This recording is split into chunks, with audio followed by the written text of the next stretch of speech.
I know it's been a while, but we are back. Welcome to MotoGP 18 once again, guys. Apology about the lengthy break between episodes.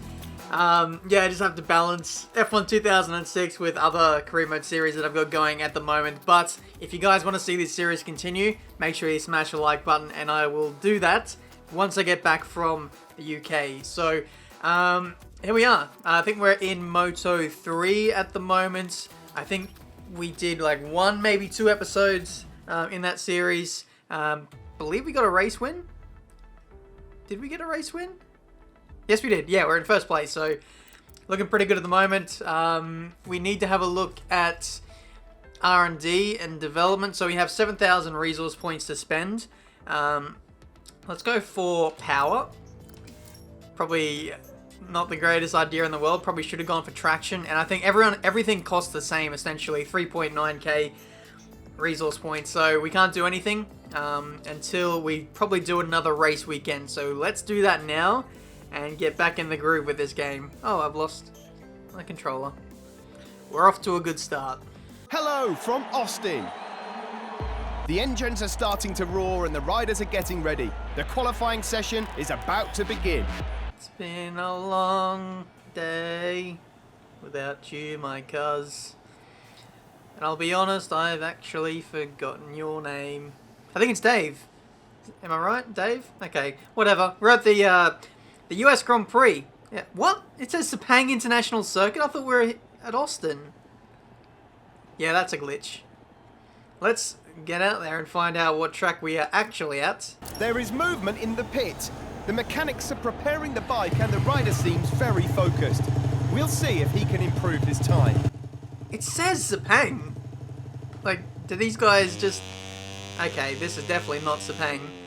My welfare Moto 3 team can't afford to put up different track art for their bits. Oh, that's cool. Let's see what the milestone interpretation of Coda looks like. I'm not gonna lie, a little bit more undulated. Turn 1. Didn't know the left-hand side of the circuit was, you know, a little bit of a left-hand slope, if that makes sense. But like in the Red Bull sponsorship, okay, this is definitely different. This seems a little bit wider. Yeah, this is certainly different. That was actually not as bad as what I was thinking it was going to be. I thought it was going to be nigh on impossible to get through there with all the change of directions on the pad and just how long it takes to change direction. Oh no. Well, there's me down. But yeah, it was actually not too bad. Oh yeah. That is going to be a good overtaking spot in the race. And what's with all these tents? People camp out? People camp out at the circuit? That might be a thing. I know they do that at my local circuit when the superbikes come to town. Like that little... you can drive your like road car pretty much up against the fence. Like the numbers of the crowds are just that much less than like what V8 supercars have, for example. I know this is like just smaller scale, I suppose, but I like how different the atmosphere of the circuit is versus an F1 weekend. Nice application of the throttle there. I think this is going to be a good circuit for us. I feel quite good. I don't even feel that rusty, to be honest, so hopefully this can be a clean lap and we can see just where we stand up against these guys. I'm noticing a lot of these riders are actually turning in quite early to the corner in the braking zone. Oh my goodness, that's my first wheelie of this game. I don't even know how I did that. Change of direction, hitting the apex. Very nicely indeed. These are all things I was not expecting to do. That's a personal best through the first sector. Bastianini, I am coming for your place. I am coming for your slipstream on that back straight. Oh, that was really deep under brakes. Short shift up in a second to minimize that wheel spin. And now we're going to get the toe on this back straight. This is going to be so OP. Like really strong under brakes as well, so I think we're going to get Bastianini here. Could be a potential pole time. I'll have to wait and see. Just got to hook up that third sector into the braking zone. Like, look at that. And we're going to have room to spare as well. Could have broke maybe 5 meters later. They remind me of Indian tents, if that makes sense. So pole position then, 2 minute 23, 2 minute 22. That marker is just going to continue to change. Up by 3 seconds. Jesus. So let's hook this up then through... Oh, Bastianini! Alright. Definitely could have done that better. Penultimate corner. This is also a little bit more of a roller coaster ride. A little bit more flat in the F1 games. Through the final corner, laid under brakes. He's going to possibly have a switchback around the outside. No, he doesn't. Lose the back end as well out of the final corner. And that is a 2 minute 19. Casual as you like. I think... Wow, that might be pole. That might be pole. We are taking things inside the pit, where the team is waiting for the rider to come back. Let's have a look at the results. Honestly, that was a really good lap. Only corner I kind of mucked up was probably the high-speed third sector bit where we got overtaken by Bastianini again. 2 seconds ahead of Aaron Canet. And honestly, we haven't changed the difficulty. It's still on whatever it was last episode, so it is harder than what it used to be. But our knowledge of Coda really coming in clutch. Fast forwarding best part of 20 minutes. Guys have only improved by like a tenth or two. A few people jumped inside the top 10, but we are not getting caught today. That brings an end to the qualifying session for deciding pole. The results that you are looking at now don't just show us the grid positions, they also give us an idea of what the riders will be capable of in tomorrow's race.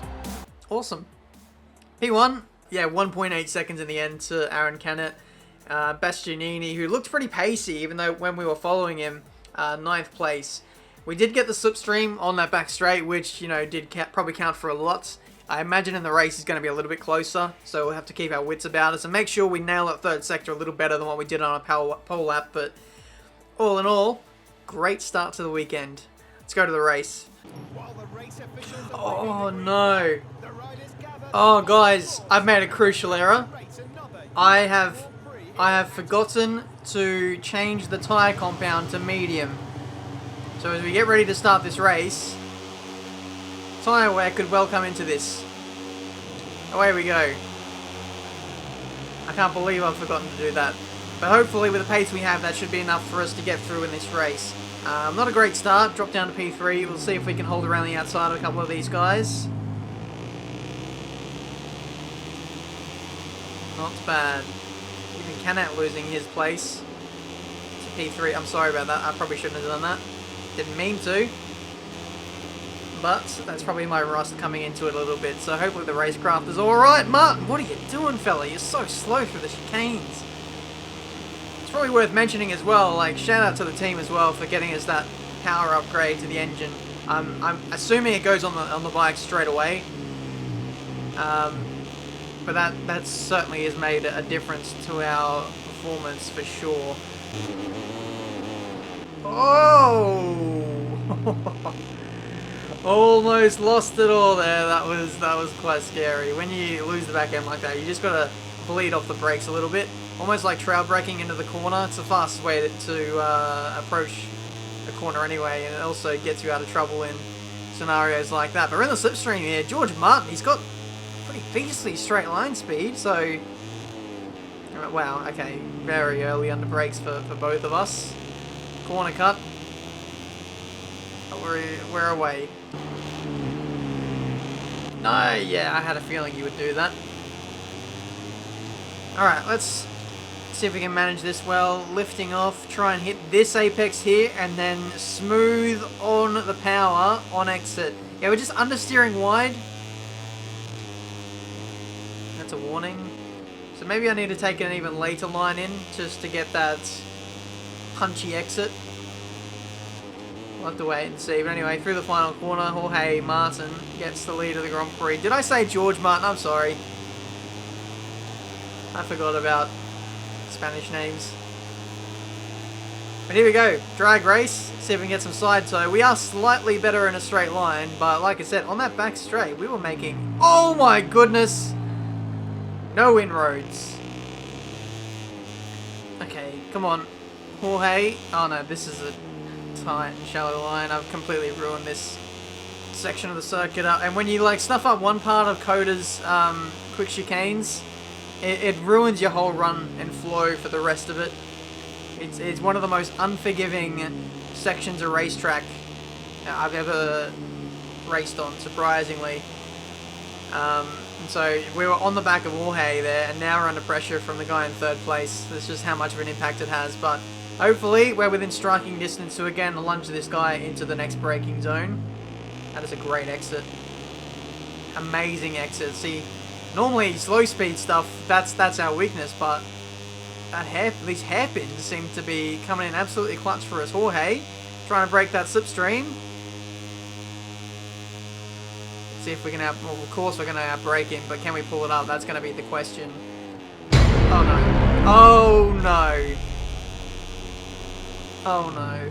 That was actually really forgiving for us. We really didn't lose any time in the grand scheme of things. See, look, they cheat the corner. You would never, oh my goodness, you would never get away with doing that in the car. Nice. No!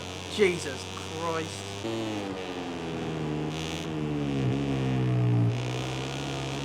It's just in the way. We're so good through that corner. We can just punch it off the exit. There we go, back up into P2. This guy is slipstreaming us back here. And I know what you're saying, Benny wasn't behind you, but no, there's a bit of a side toe you can get. But here we go. Again, really late, almost lost it this time. And again, Jorge, so conservative under brakes into this section of the circuit. I think if this keeps up, we might need to up the difficulty again. It's so hard to predict the AI's, you know, kind of skill level from circuit to circuit. Because there are just some traits or some corners that really favour the AI so much over others. And when you come to a circuit, you just never know what you're going to get, whether you're going to have complete dominance or whether you're going to be last by like 2 seconds. Probably the most frustrating thing to like deal with at this stage is finding the right balance. Here we go then, last lap of the Grand Prix. Let's see if we can get Jorge here. You know, I've just noticed like 4 or 5 episodes in, it's very quiet a riding experience in a race. You don't have an engineer to talk to you.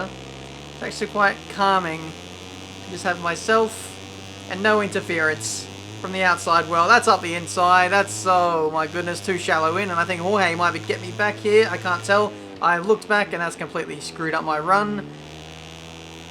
Let's take that back. I'm going to make it fair. To avoid the ride through, I'm going to do the rewind and I'm actually going to give Jorge Martin the place back. Just to be fair, because I did take a rewind there. And so, it is game on once again. Guy in second place is also closing in as well, but this is the absolute bay corner of the circuit. We go in so deep, honestly so deep, to the point where we're borderline crashing on the entry and the exit. Through all that, are still able to punch it out of the corner and potentially set up a move.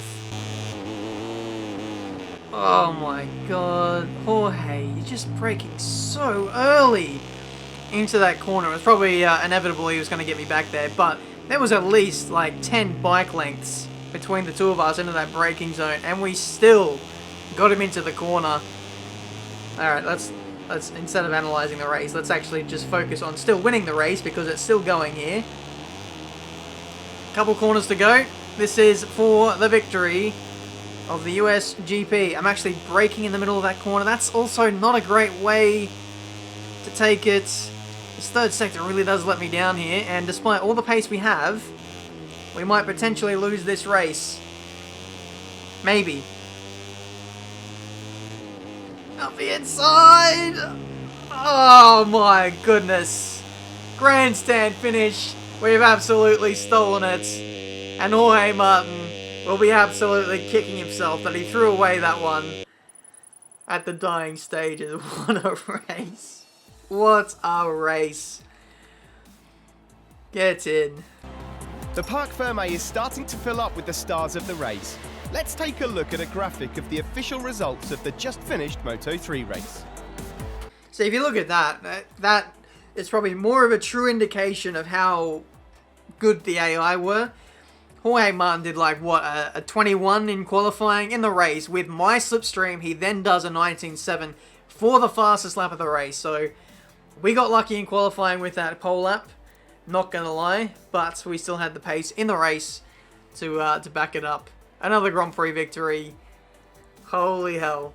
Why am I not playing this game more? That was awesome.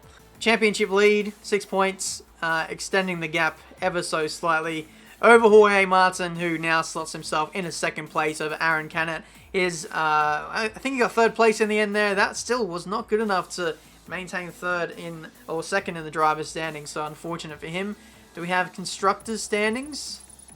No, we don't, because who cares about the team's championship? Undoubtedly, it was a perfect day for him. In addition to the victory, his position also earns him 25 priceless championship points.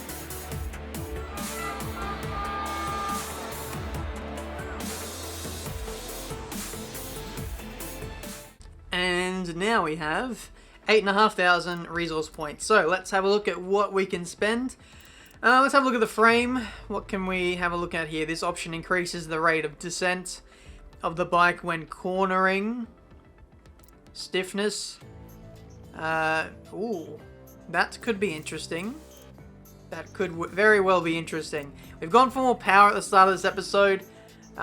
It may be worth having a look at increasing the stability, maybe of the traction within the engine or something within the chassis. Because if we go too aggressive, we're going to have a very, very fast bike, but it's going to be very, very hard to manage. And if you're crashing constantly, it almost, kind of counteracts all those improvements you've made to the power and whatnot. Hydraulics, this improves the bike's ability to absorb the shocks of the surface. Roughness improves bike stability. Right, let's do that. Job done. Cool. And we still have 4,500. Okay, let's go again. What else can we have a look at? Aerodynamics. Reducing wheelies. Okay, yeah, let's increase the downforce. So we've gone for a power increase, downforce increase, and stability. We're still keeping a nice, well-rounded and balanced setup on the bike, so that is certainly what we want. We've still got a lot of slots to do over the course of the season, but these upgrades could make us well and truly a force to be reckoned with in Moto 3. In the next episode, I'm going to up the difficulty, maybe by 5 or 10%, and we'll see if we can still take it to the AI on that difficulty. But guys, that is it for today. Thank you so much for watching. I know we only did one race this episode. I'm going to test the waters and see if you guys like it. If not, I can go back to 2 races. If we're going to do maybe 1 race, maybe I can look at it making the races longer. And that could be an option for us as well. So let me know down in the comments. Thank you so much for watching. Until the next one, I'll see you next time.